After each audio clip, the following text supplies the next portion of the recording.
In this lab, we're doing a Diels-Alder reaction. A Diels-Alder reaction is a reaction between a diene and a dienophile that creates carbon-to-carbon bonds to join the two together into a substituted cyclohexane. There are 3 possible procedures for this lab this week. This is procedure 2, which is a reaction between 9-anthracene methanol and N-methylmaleimide. This is a green reaction, which we'll talk about in a moment. And we're going to use the microwave to speed up the reaction for what normally would take about an hour to a 10 to 20 minute reaction. First things we need to do is weigh out 10 milligrams of our 9-anthracene methanol.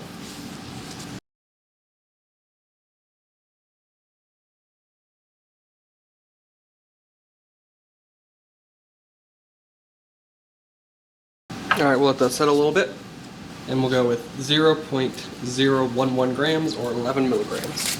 Taking a look at our 9-anthracene methanol, it's a yellow solid, and next step we're going to get our 3 mole equivalents of N-methylmaleimide. Now we need to get our 3 mole equivalents of N-methylmaleimide, which we calculated to be 17 milligrams.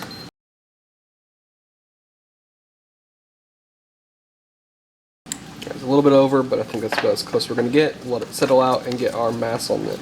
Alright, it seems to be setting around 20 milligrams, so we're going to go ahead and write that down. As for appearance of our N-methylmaleimide, it's kind of a white solid. I don't know if it's showing up very well, but it's a fine white solid. Now that we have our reagents, we have to get a reinforced test tube for the microwave. It has a cap on it that goes on it when you put it in the microwave. And I've got an Erlenmeyer flask here just to help hold it while I'm putting in our reagents.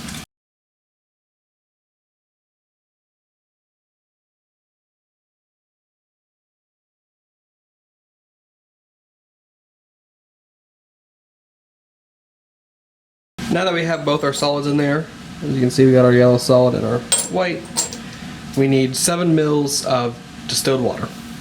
Here is our 7 mils of distilled water. We're just going to add it to the test tube.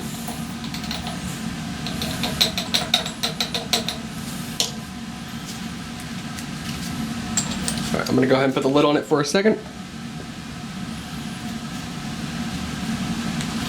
And we'll add a magnetic stir bar to it. Alright, here is our small stir bar we're going to add in. Try not to splash too much. Alright, it will allow us to stir the reaction in the microwave as it's going. So we'll put the cap on, and the next thing we'll do is we're going to go head over to the microwave and get this reacting. This is our microwave in the organic lab. It is a CEM Discover SP microwave, and there's a holder inside here that you're going to put the test tube into. This part will slide over so that it can control the pressure inside, and the next step is to set up our method. This is our software for the microwave. It allows us to set our various parameters. We can control the temperature, pressure, power, and stuff like that. So in order to create a new method, we'll come up here with this little sun where it says new. Click on it, we'll name our method. We're just going to name this one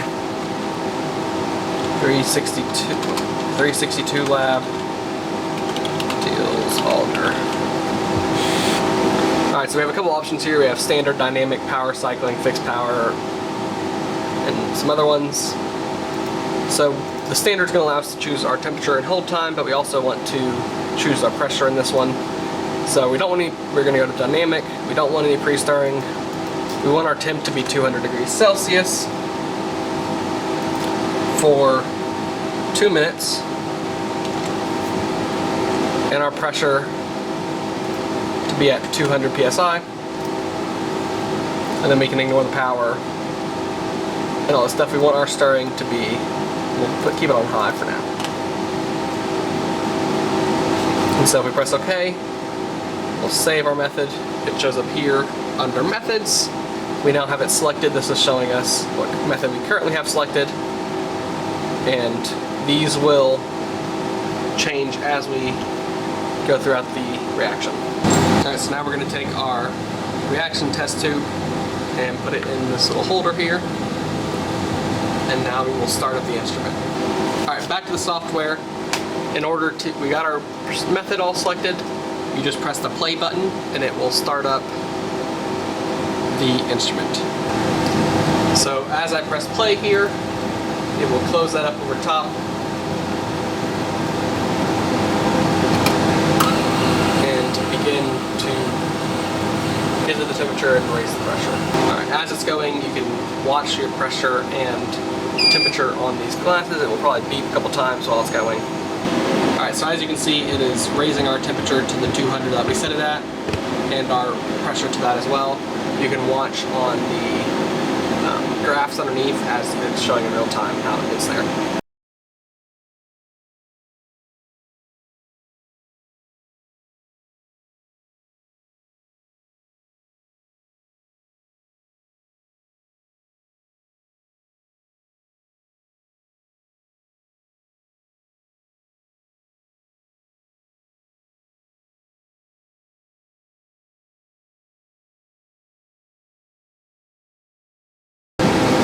Alright, so now it is done. You can take it out. As you can see, it's a pretty cloudy solution at this moment. I'm not immediately seeing any yellow. If you do see any yellow solids left near the top or stuff, you should remove them. We're going to let it cool down even further to room temperature and then put it in an ice water bath.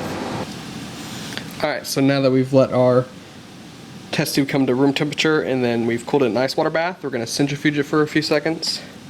I have another test tube here filled with just some distilled water to help balance it out. If you are running an experiment with multiple people in the room, you may be able to use theirs to help balance yours out. But we're just going to centrifuge for about 30 seconds to get our solid collected. Alright, so we centrifuged it, a lot of our solids collect to the bottom and on the side, and we're going to vacuum filter to get it out after we remove our stir bar. Alright, we got our vacuum filtration set up. Now we're just going to wet it down with some cold distilled water, and we will transfer over our product.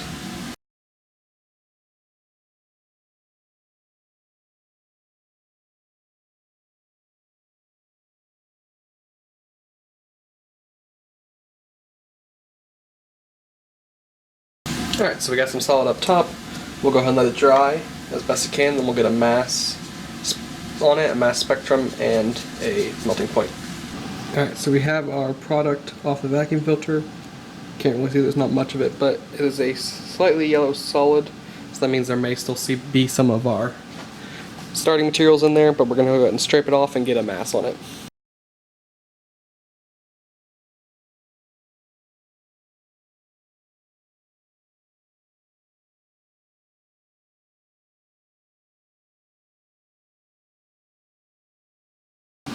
Alright, so we only got about 1 milligram or so.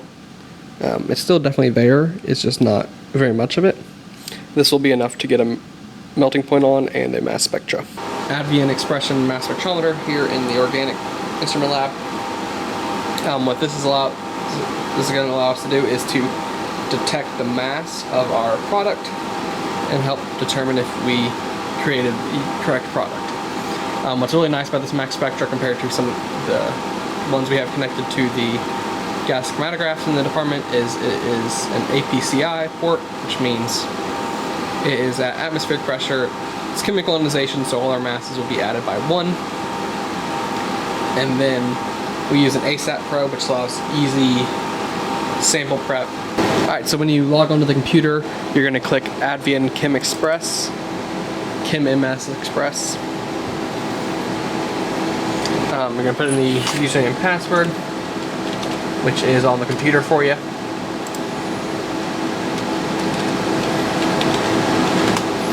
And then we're using an ASAT probe, which is a direct sample probe analysis, so we're going to go ahead and click on that. It'll load up. The settings we want for this Diels-Alder experiment is we want low temperature and low fragmentation. So that means it's not going to raise the temperature really high, and we're going to have low fragmentation, which means our product ions that we go in aren't going to be breaking apart very much. We want just the positive ions that come through. And we're going to scan from about 100 m/z to 400 m/z. Whenever you do this, make sure you click the date and time. It will select the date and time of right now, and that will be your unique code for your spectra.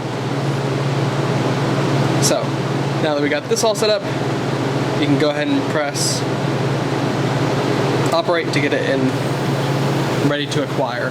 Alright, so this is our ASAP probe right here. And so there's advent on it. It has a button on the end that you can press, and it extends out this like little end that will grab onto the capillary. So take one of the ASAP capillaries and load it into the holder here. You then press down to open up the little claw, go in as far as you can, release, and now we have our capillary at a good distance, and that will be the correct distance for the instrument. First thing you're going to do, take a chem wipe it down pretty well. And so here is our sample. One of the personally I think is amazing things about mass spectra is how sensitive it can be. So all you need to do is take this into the capillary and rub it on your sample a little bit. Not much is needed.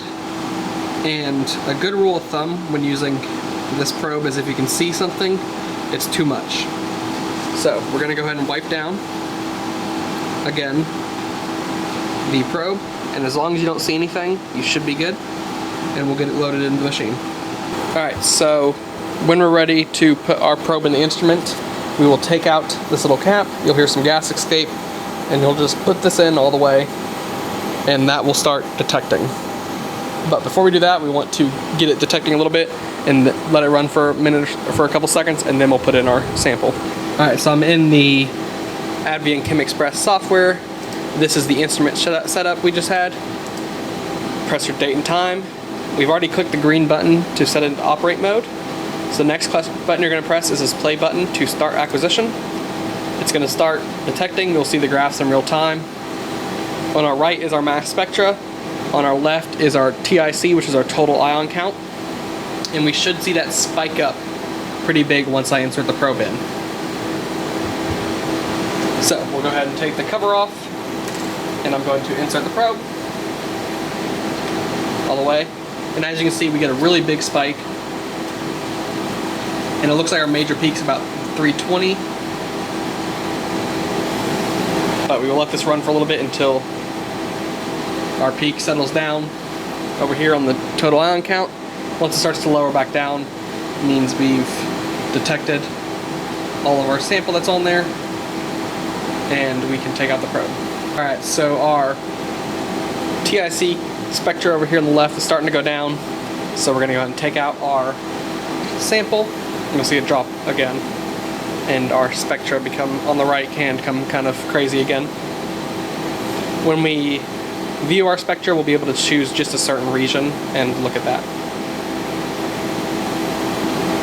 So once we're done and we've let it settle back down again to make sure there's nothing left in the system, we will stop the instrument by pressing this stop acquisition button right there. Alright, so once you've collected your sample, you can take the capillary and inject it into the beaker, and it can be cleaned and reused.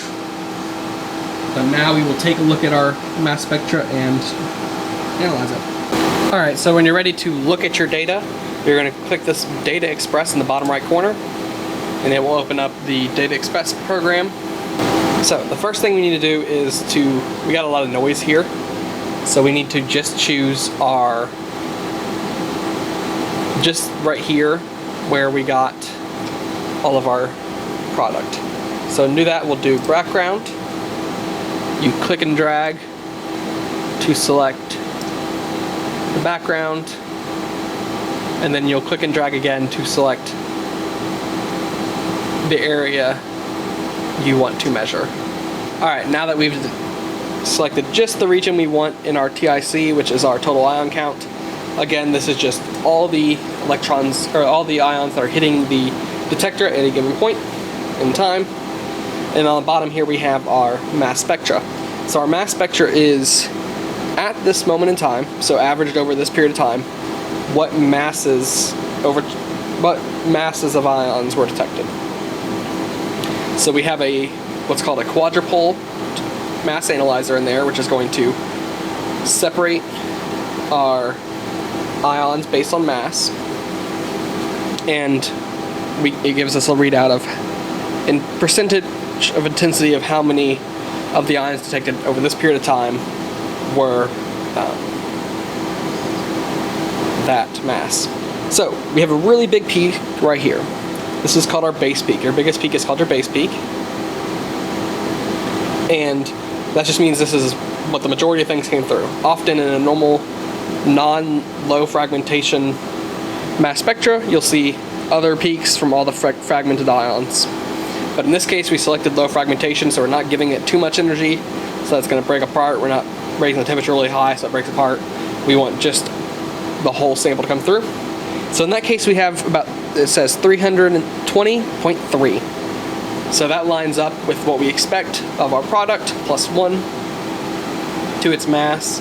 And that means, 1, that this is our molecular ion peak, which is the peak that represents our molecular ion that's unfragmented.